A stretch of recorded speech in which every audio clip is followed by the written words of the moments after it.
Hello, I'm Joe Stone. And I'm Gary Kasulu.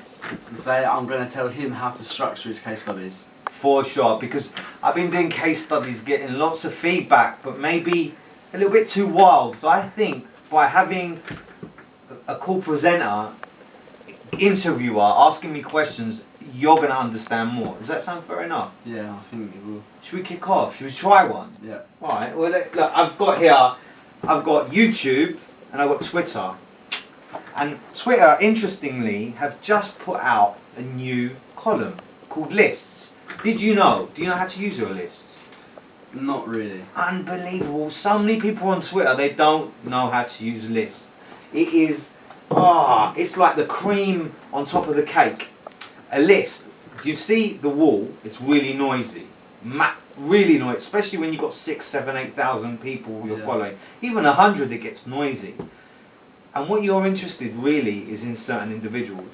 So what you do is you add them to your list. And the list is you can make it private or public. So my list, I follow social media people, I follow local people, I follow famous people. So at a flicker, just one flick, and I can know what Theo Paphitis is doing. At a flick, I know what all the local business people are doing. And that really does make things easier because you know Twitter is just a moment in time. Yeah. Maybe the person I want to follow has tweeted 3 hours ago and I would have lost it. By using the list, I can pick up on that. So that's just so crucial. It's unbelievable. I feel that these changes to Twitter are to make things easier because it's quite a complicated world, don't you think? Yeah, I think throughout Twitter it's quite crammed.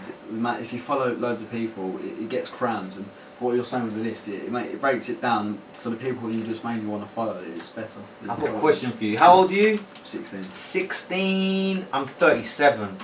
Massive difference in age.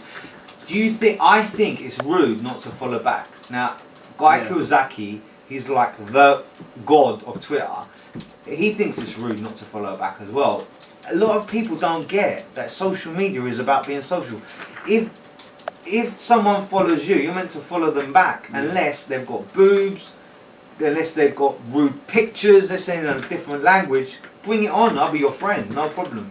Do you think that's... Yeah, I think it's not fair if you follow someone and then they follow you back, if they don't follow you back, and then you find out what they're doing. But then if you know, especially if you know them as well, and they follow you and you don't get a follow back from it, it's just like, well, there's no point in me following you as well.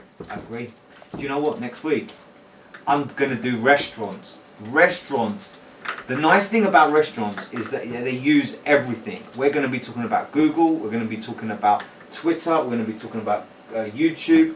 We're going to be talking about blogging. It's going to be a huge one. And what I'd like out there, if I may, is I have a question for everybody. If you've got a restaurant, I'll use your restaurant as a case study. Make it cool. Don't make it in London. I want a restaurant in like Manhattan or Mongolia or somewhere unbelievable. Just give me a restaurant if that's cool. If not, if I don't hear back from you, that's all your loss, you world out there. But look, I'm putting this up in a few hours onto YouTube for the next one. I hope you've got a gut. It's about lists today, I suppose. Yeah, lists. And when I go off on one, will you stop me? Yeah. Alright, good. There we go. Next week.